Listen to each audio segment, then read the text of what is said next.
حضرت نوح علیہ السلام کا تذکرہ قرآن مجید میں 42 جگہ آیا ہے۔ حضرت آدم علیہ السلام کی اولاد دنیا میں خوب بڑی، آہستہ آہستہ یہ خدا کو بھولتے گئے جس نے اسے پیدا کیا تھا اور جو ان کا پالنے والا ہے، اور شیطان کے بہکاوے میں آنے لگے جس نے حضرت آدم علیہ السلام کو نکلوا دیا تھا۔ شیطان کے بہکاوے میں آ کر یہ لوگ بتوں اور آگ اور سورج وغیرہ کو پوجنے لگے اور ایک خدا کے بجائے مٹی اور پتھر کے بہت سارے خدا بنا لیے۔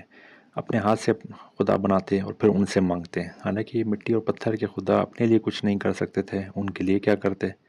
اللہ میاں نے جو اپنے بندوں سے بڑی محبت رکھتا ہے، اس کو بھی یہ گوارا نہیں کہ اس کے بندے شیطان کے بہکاوے میں آ کر اللہ کے علاوہ کسی اور کی عبادت کرنے لگیں اور اس کی سزا میں مرنے کے بعد دوزخ میں بھی جلیں۔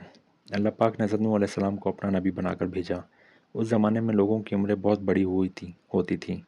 حضرت نوح علیہ السلام 950 سال تک اپنی قوم میں واز کرتے رہے کہ اے لوگوں، صرف ایک اللہ کی عبادت کرو اور میرا کہنا مانو، وہ تمہارے گناہ بخش دے گا۔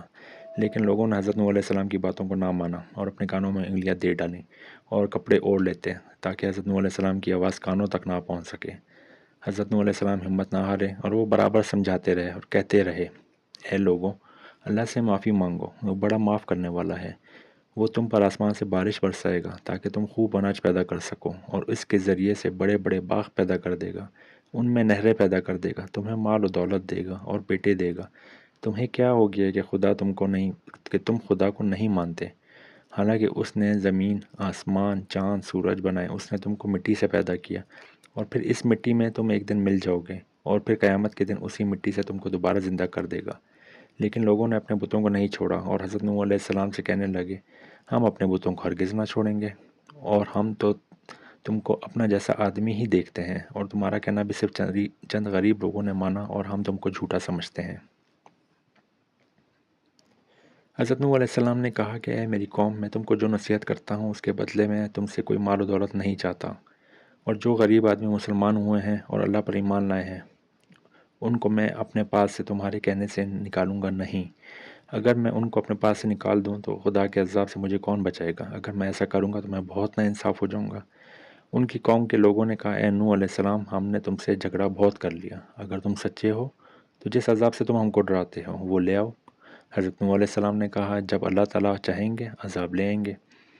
اللہ تعالیٰ نے حضرت نوح علیہ السلام کو وحی کے ذریعے حکم بھیجا کہ تمہاری قوم میں جو لوگ ایمان لا چکے ہیں ان کے علاوہ اور کوئی ایمان نہیں لائے گا، تم غم نہ کرو، ایک کشتی بناؤ۔ حضرت نوح علیہ السلام نے خداوند کے حکم کے مطابق کشتی بنانے شروع کی، تو جب ان کی قوم کے سردار ان کے پاس سے گزرتے تو ان کو کشتی بناتے ہوئے دیکھتے تو ان کا مذاق اڑاتے۔